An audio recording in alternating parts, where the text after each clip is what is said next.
জলে স্থলে तमाम পৃথিবীর ভিতরে এমন কোন গোপন ভেদ নাই যেটা আল্লাহ রাব্বুল আলামিন স্পষ্ট করে কোরআনুল কারীমের ভিতরে ঢুকায়া দেল্লাই। বিধায় আল্লাহ পৃথিবীতে যা আছে সব কিছুর কথা আল্লাহ কোরআনুল কারীমের ভিতরে ঢুকায়া দিয়েছেন। জোরে বলেন সুবহানাল্লাহ। কিছু বাদ আছে নাকি? কিছু বাদ নাই, সব আছে। আপনি রাজনীতি বলেন, সমাজনীতি, রাষ্ট্রনীতি, ব্যবসা নীতি, চাকরি নীতি, আপনি কোন নীতির কথা বলেন, সব নীতির কথা কোরআনে আছে না নাই? সব নীতির কথা কোরআনে আল্লাহ স্পষ্ট করে দিয়েছেন, একটাও বাদ দেন নাই। আপনি চিকিৎসাপত্রের কথা বলেন, কোরআনে চিকিৎসাপত্রের কথা আছে। নবীজি হাদিস বলেছেন যে তোমরা খাওয়ার সময় তোমাদের পেটটাকে যদি তিনটা ভাগ করতে পারো, জীবনে তোমাদের কোনো রোগ, পেটের কোনো রোগ হবে না।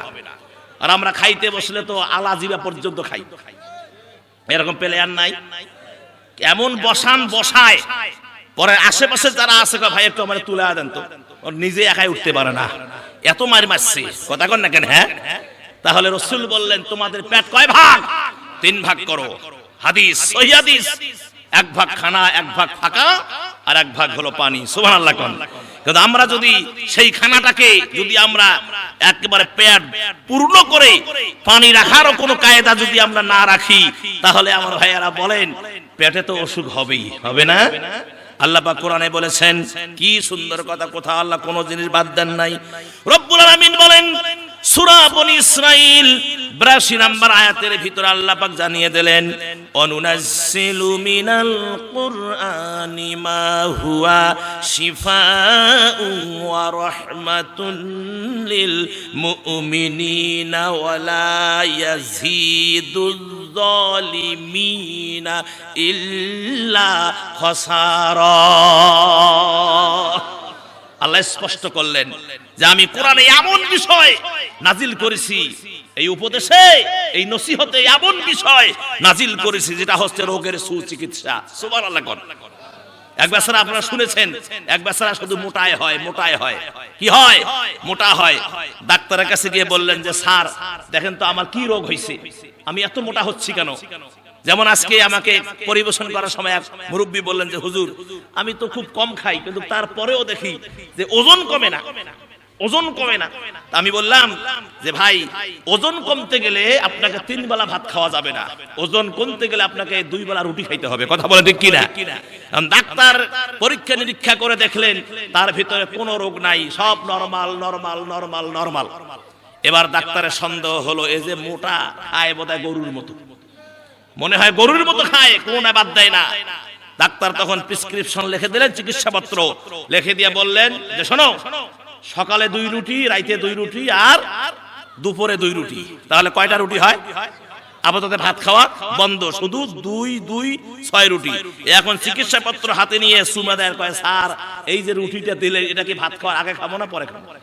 দেখছেন কত বড় বদমাশ দেখেন। ডাক্তার বললো যে আপাতত রুটি চলুক, আরে বলতেছে ভাত খাওয়ার আগে রুটি খাইবে না পরে রুটি খাইবে। তাহলে কোন রোগ কি ভালো হবে?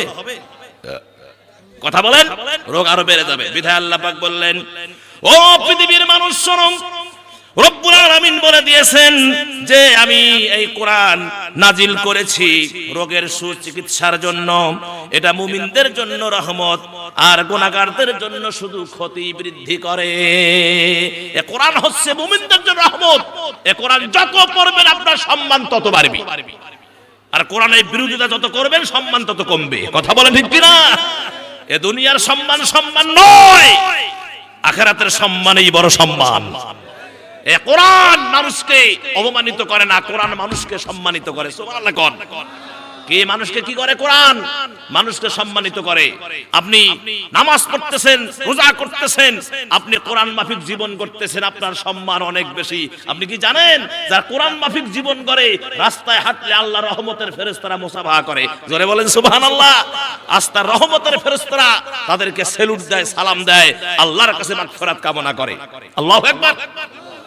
একটা হাদিস আপনাদেরকে জানায়া দেই, খুব মনোযোগ দেন, একটা হাদিস, সহিহ হাদিস বলছি। কোরআন যে মানুষকে সুন্দর করে, কোরআন যে মানুষকে কি করে, কোরআন যে মানুষকে মানে আদব কায়দা শিখায়, কোরআন পড়লে যে মানুষের হৃদয়ে এটা প্রস্ফুটিত হয়, কোরআন পড়লে যে মুখ থেকে আল্লাহর জান্নাতি সুঘ্রাণ বাহির হয়, একটা ছোট্ট হাদিস 2 মিনিটে বলে ফেলি, খুব মনোযোগ দেন। প্রিয় নবী মুহাম্মদ রাসূলুল্লাহ সাল্লাল্লাহু আলাইহি সাল্লামের ইন্তেকালের পর এক সাহাবী, উনি ইন্তেকালের পরে হযরত আবু বকর সিদ্দিক রাদিয়াল্লাহু তাআলা আনহু তিনি খেলাফতের মসনদে বসলেন। মদিনার রাষ্ট্রের নিয়ম হলো যিনি নেতা হবেন, খলিফা হবেন, তিনি মসজিদে নববীর ইমামতি করবেন। সুবহানাল্লাহ। আমার ভাইয়েরা, আল্লাহর নবীর সাহাবী ফজরের নামাজ পড়ে আবু বকরের পিছনে নামাজ পড়ে বাহির হলেন। সাহাবীরা বললেন, ও আল্লাহর নবীর সাহাবীরা, আজকে দিনের কার্যক্রম কি আছে, কোথায় যেতে হবে? এই পরামর্শ যখন চলছে, এমন সময় ওই সাহাবীদের মধ্য থেকে একজন সাহাবীকে বাকি সাহাবীরা বললেন, ও আল্লাহর নবীর সাহাবী ভাই গো, আমাদের মনে হচ্ছে আপনি নামাজের মধ্যে দাঁড়িয়ে কিছু খাইছেন, আমাদের এটা মনে হচ্ছে নামাজের মধ্যে দাঁড়িয়ে কি কিছু খাইছেন। তিনি বললেন যে আল্লাহে, আল্লাহর কসম করে বলি আমি নামাজে দাঁড়িয়ে কিছু খাই নাই। না, অসম্ভব, আপনি খেয়েছেন, এটা আমরা প্রমাণ পাচ্ছি, মুখ থেকে আপনার সুঘ্রাণ বাহির হচ্ছে। তিনি বললেন যে না, নবীজি বলেছেন যে নামাজে দাঁড়িয়ে কিছু পান করা খাওয়া জায়েজ নেই, আমি কিছু খাই নাই। সাহাবীরা বললেন, বিশ্বাস করলেন না, না আপনি কিছু খেয়েছেন, না হলে মুখ থেকে এত সুঘ্রাণ বাহির হয় কেন? তখন সাহাবী বললেন যে ভাই, আমি এই কথাটা বলতে চাইছিলাম না, যখন আপনারা প্রশ্ন করেছেন বলতেই হবে, না হলে আমাকে সন্দেহ করবেন। আমি যখন ইসলাম কবুল করি, প্রিয় নবীর হাতে হাত দিয়ে নবীজি আমাকে ইসলাম কালেমা পড়ায়া আমাকে বলেছেন, সাহাবী তুমি যতদিন বাঁচবা 2টা কাজ করবা, একটা হলো তাহাজ্জুদের নামাজ ছাড়বা না, আর একটা হলো তুমি কোরআন তেলাওয়াত ছাড়বা না। জোরে কোন সুবহানাল্লাহ। প্রিয় নবী চলে গেছেন, কিন্তু আমল আমি জারি রেখেছি। আজকে রজনীতে আমি তাহাজ্জুদের নামাজ পড়ে কোরআনের পৃষ্ঠাগুলো তেলাওয়াত করতেছিলাম। তখন তো আর একযোগে কোরআন ছিল না, বিভিন্ন ভাবে কোরআন বিক্ষিপ্ত অবস্থায় ছিল।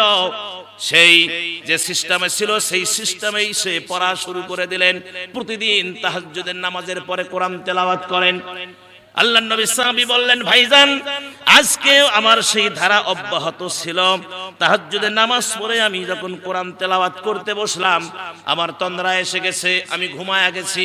ঘুমের ঘরে স্বপ্নের ভিতরে দেখি প্রিয় নবী মুহাম্মদুর রাসূলুল্লাহ সাল্লাল্লাহু আলাইহি ওয়াসাল্লাম হাঁটি হাঁটি পা পা করে আমার কাছে এসে আমাকে ডাক দিয়ে বলছে, সাহাবী রে ওঠ, তেলাওয়াত করতে করতে ঘুমায়া গেলা, অথচ তুমি যখন তেলাওয়াত করো আমার আল্লাহ তোমার দিকে তাকায়া থাকে।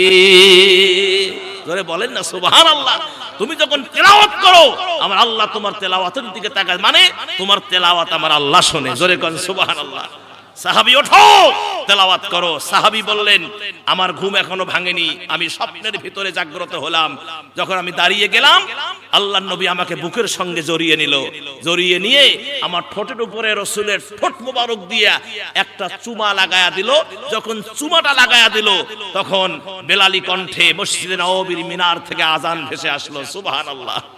আমার ঘুম ভেঙে গেল। ঘুম থেকে জেগে দেখি প্রিয় নবী আমার সামনে নেই, পাশে পাশে নেই। তখন আমি বুঝতে পেলাম এটা স্বপ্নের ভিতরে হয়েছে। সাহাবীরা বললেন যে ভাই, তোমার এই কথা যদি সত্য হয়, এই কথা যদি সত্যতা হয়, সত্যতা প্রমাণ, এই কথা যদি সত্য হয়, তাহলে প্রিয় নবী তোমার ঠোঁটে চুমা, কোরআন বেশি তেলাওয়াত করার কারণে আল্লাহ তোমার জবান থেকে মিশকা আম্বারের সুঘ্রাণ বয়ে দিয়েছে, জান্নাতি সুঘ্রাণ বয়ে দিয়েছে। জোরে বলেন সুবহানাল্লাহ।